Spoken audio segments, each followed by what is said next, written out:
Hi guys, and welcome to something a little bit different for the channel today. For one, it's a RIMWORLD video, but also in a very different style to my normal videos. This is something I wanted to try for a while now and finally got the time to get round to it. So normally I'll record and react as I'm playing, more in the style of a classic Let's Play if you like. But for this video I actually made notes as I was recording it, then wrote up a script and edited it in line with the script. The idea eventually will be a more narrative streamlined video, once I do get better at writing the actual scripts anyway. So this is a very different experimental style from what I usually do. So quick disclaimer, it may not be to everyone's liking. If that's the case, I won't hold it against you if you want to skip this one. That being said, however, I would love some constructive criticism in the comments if you do stick around, and please don't hold back. This type of video will probably be a recurring feature on the channel if you guys do enjoy it. The usual stuff won't be affected and will continue as normal. For this type of video though, it may only be one a month as they do take quite a long time to make compared to the normal videos. But what it does mean is that there should hopefully be a bit of variety in terms of games on the channel, which is always a good thing. As usual, all mods are linked in the description, so do go check them out. And if it is something that you would be interested in seeing more of, do drop a like as well. Now, without further ado, this is my attempt to set up a beer brewing company in RIMWORLD.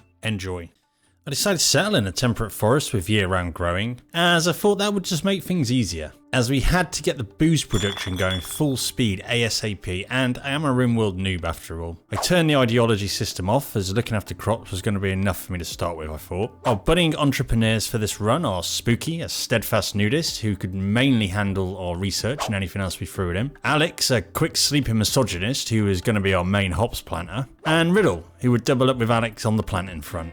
Was this a good balance of characters for the run? I had no idea, but we was gonna find out. When we loaded in, we got a pop-up explaining why we knew how to brew alcohol but didn't have any equipment. Something about not having enough credits for the whole passage, so they ejected us out the ship. What bastards. First thing we did was set up a zone for all of our goods. We did start with some extra items like this heavy SMG that we gave to Spooky. Just why not? He seemed like the ideal candidate to act as our head of security. As I mentioned, we do already know how to brew beer, so we didn't need to worry about that. So we got to work planting some crops. We went with some hops for that sweet amber nectar and some rice to keep us going for the time being. I also went ahead and built some walls around our temporary storage area. Then added a lovely extension to the side of this cliff, which would serve as our home for the time being. I found some steel that would come in handy later on, and then got to mining some extra. During the first few frantic days of trying to get a shelter made, Spooky and Riddle actually fell in love. I decided they probably needed their own space, so got to work making their own room. Not really the most efficient, but it will do for now. I planted another load of rice crops just to make sure we didn't starve. Made sure I built a table, as we all know how that turns out in RIMWORLD. I thought we had our first customer, but they were just travelling through, so never mind. During all this, Riddle did actually get pregnant. Spooky, old boy, you really don't mess around, do you? Chucked a research bench together and built 2 wind turbines so we finally had power. Then I got to researching batteries, as this was going to be essential. A trader called Yuso popped by, so I sent Alex to try and get some trading done as he had the highest social skill of 5 out of the group. Now, we did actually start with 80 bottles of beer, but Yuso only had enough silver to buy 9. But we added a few survivor meals to our cart and then evened it out with more beer. So the first sale was for a total of 18 bottles of beer. Not bad, to be honest with you. I thought it was about time to add light to the research station to try and speed it up a little bit. I then set my sights on base expansion, which would work as our battery storage and double as our brewing room for the time being. Some spaceship junk fell out the sky, so we got to work stripping it down for materials. As we had plenty of wood around, I thought it would be a great idea to add wooden floor to our whole base and try and up the mood a little bit. Alex decided to get in a fight with a mad rat. He did, however, manage to come out of it victorious, luckily. I added an electric stove, even though we didn't have consistent power.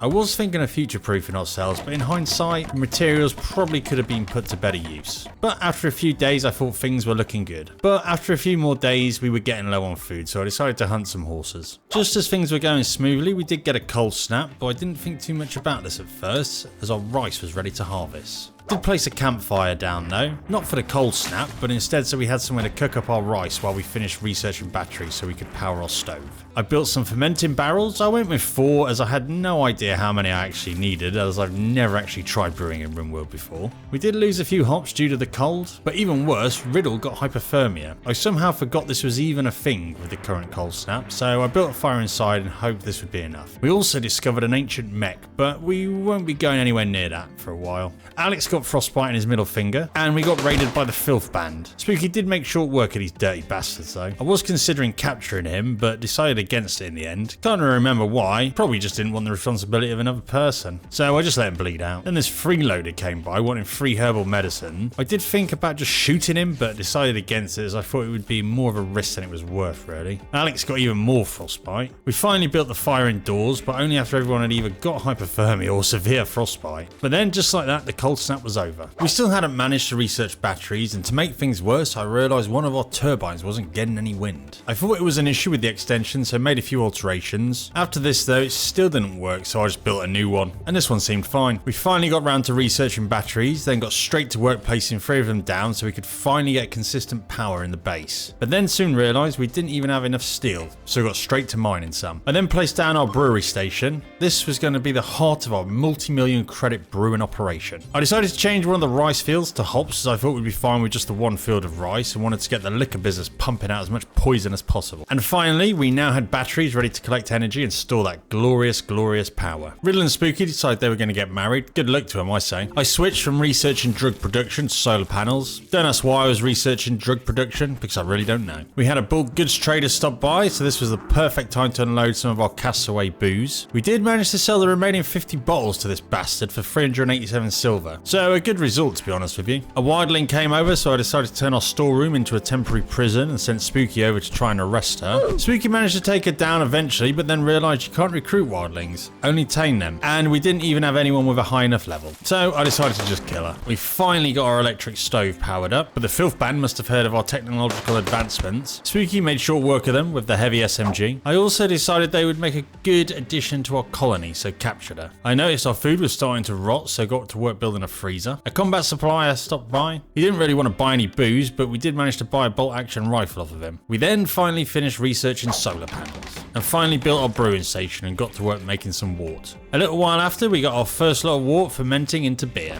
This was a massive milestone. I then managed to connect power to our freezer and built a couple of shelves for a more organised storage solution. In preparation for Riddle's baby, I decided to turn our brewing room into a birth room as well. Seemed like a good idea at the time, and also built a crib in Riddle and Alex's room. The beer was coming on nicely. A transport pod crashed with some abomination in it. He was pretty smart though, so decided he may make a good addition to the gang, so decided to capture him. I thought I'd make a little effort in trying to get the delivery room ready for the childbirth, so I added a wooden floor.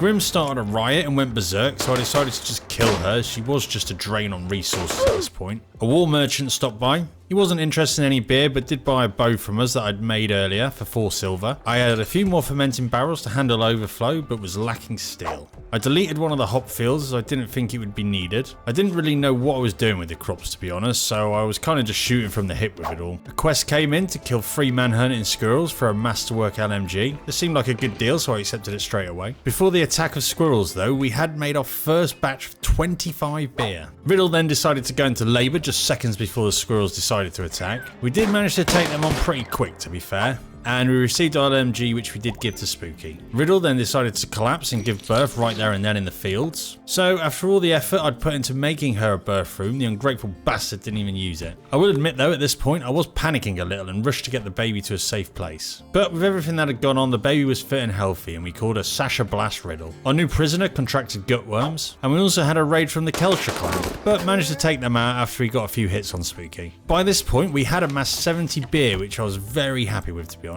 And then I thought microelectronics would be a good idea to research, so we could eventually make the comms console to signal some traders. It was taking too long to recruit Alexander, and he was just a drain on the camp supplies as well, so we decided the best course of action was to put him down. I planted a small patch of hill root as we were running low on meds. We got another raid by the filthy Filth Band bastards, but as they only sent one person, they didn't really stand a chance against our SMG and LMG, to be honest. We were running really low on food for some reason and assumed it was due to getting everyone that was free to make wort from hops, so I temporarily put a hold on the wort production. But just as things started to calm down, we got a heat wave, so I decided to build a couple of AC units, but I didn't have enough steel, unfortunately. I was about to call child services on Riddle when I found she had put the newborn baby in the freezer, but soon realised this was probably because it was the safest temperature in the whole base. While all this was going on, we had actually completely run out of food, so set to hunting some of the local wildlife. And added another rice field. Like I previously said, I was fully just winging the crop situation. The alpacas we hunted did manage to keep us fed, just enough luckily. And after a few days, our rice field was ready to harvest, so crisis averted, thankfully.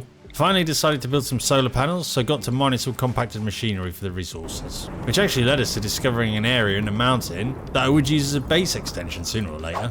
And at one point the whole map seemed to be on fire from a lightning strike, but didn't seem to be coming towards our base, so I didn't really give it much care. I got around to placing some solar panels even though we didn't have all the materials, as power was starting to be an issue. A group of slavers stopped by. I managed to sell our whole supply of 63 beers to him for 488 silver. I did look at buying some slaves off of him, but they were absolutely terrible, so I chose not to. We had another raid by the filth bandits, but quickly took care of them and took his 55 silver.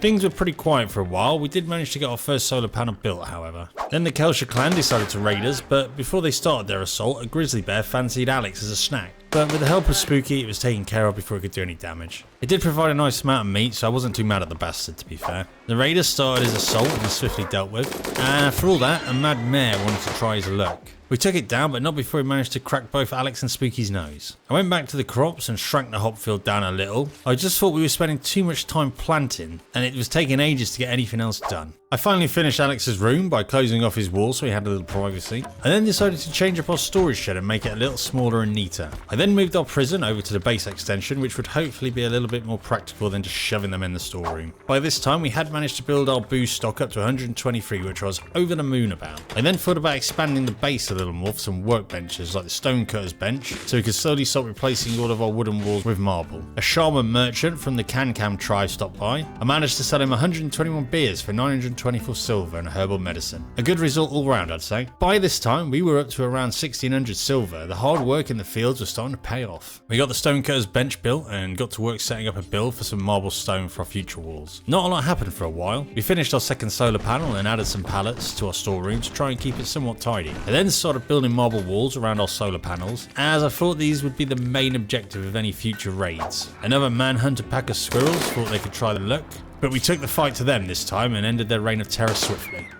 And we also had a wild woman called Antelope wander in. She did have pretty good stats, but we didn't have anyone that was good enough to tame her, so I decided to just leave her to her own devices. Not a lot happened for a while after that. I once again decided to mess around with the crops and expand the hop field. Got a raid from some pigskins this time, and he actually got a few shots off on us with his shotgun. Also, unfortunately, mid-gunfight, Alex decided it was a good time to start throwing up from food poisoning. But we did manage to come out victorious with no major injuries, and we did gain a brand new shotgun with some components as a reward. Spooky did have to take some time out in the med bay though. We finally finished the extension and added a pallet for our bricks. Alcohol production was coming on nicely. We had managed to get back up to 132 bottles of beer. We then also had a meteor of silver land and couldn't believe my luck, so I got straight to mining it. A warg wanted to have a go at Spooky while he was trying to mine the silver. Kind of made me think of a dragon protecting his gold. Spooky did take care of it though without much trouble. And I did start placing some marble floor for the extension, but didn't really think how much work this would involve. Another slaver stopped by and actually had a fairly decent option for us this time, with the slave called Wansan, who was okay at most things, and for a price of 1027 silver I didn't think that was too bad, considering we had just had a silver meteor land on the map. We did need another pair of hands around, and silver wasn't really an issue for the time being, so I bought him, then changed our cell to the slave housing for the time being. I built 2 more batteries as I wanted to store as much power as possible, as I was thinking about dismantling the wind turbines. But just then a lynx decided to start hunting Alex, which was not ideal. I tried to get everyone drafted and to Alex's aid ASAP, but I just wasn't quick enough and the lynx managed to bring Alex down. Alex made one final desperate attempt to crawl away, but alas, it was in vain. The others did manage to finally kill the lynx, but at the heavy cost of losing one of, if not the most important member of our community, our main planter negotiator. This was a massive blow for sure. And for some reason, our slave was also injured and crawling back to base. I really don't know what happened here, but got Riddle to go and rescue her anyway. We put Alex to rest and set about organising his funeral. It was a lovely event and something that I'm sure he would have been proud of. But with Alex dead, the crown now fell to Spooky to lead the brewing company to the heights and power everyone thought it deserved. But every cloud and all that as a bulk trader soon turned up, and we managed to sell him all of our 129 beer in return for 4 herbal medicine, 906 silver and 10 Yorkshire Terrier meat. A good trade, I'd say. Life carried on much as before, but a lot slower. We did manage to finish our extra batteries. Then we got a bloody plague. This was not good. Poor little Blast and Spooky both ended up getting it, unfortunately. At this point, I thought the run was pretty much over. I was holding out a little hope, but our immunity was just not able to keep up with the aggressiveness of the plague. And to top it all off, we also had a cold snap roll in. Spooky was up on his feet for a little while, which did give me hope, but it was short-lived, unfortunately. Blast looked like she was going to be the first one to go. As everyone started to get hypothermia for the second time this run, I tried to build a campfire, but soon realised we didn't even have enough wood. Spooky just couldn't handle it anymore and collapsed. Not long after, after blast did unfortunately pass away. And then Riddle, our only remaining colonist without the plague, collapsed from hypothermia, right next to her husband, who then soon after died from the plague. I tried to get Wanson the slave to try and help Riddle, but she saw her opportunity and made a run for it, escaping and leaving the dying colony to its fate. Just want to say a massive thank you to all of our YouTube channel members, with a big shout out to everyone on the Shambler tier: Knife, Rob Jones, 309 Basehead, Akuna Whiskey, McDaddy 2 Cool, Killer Mike 84, Sudsy 34, Killian McCoy, Jello Criminal, Brandon Hicks, Kaliko Jack Rackham, Herbert McGillicuddy, Wazza, Cheech Mikey, Little Bird Love, Gabriel Barlow, Mark Hindheg, Diced, Mogwai, Patrick Plybon, M Abaddon, Jay Deaton, Sam Black, and Mystic. Thanks guys, really do appreciate it so much.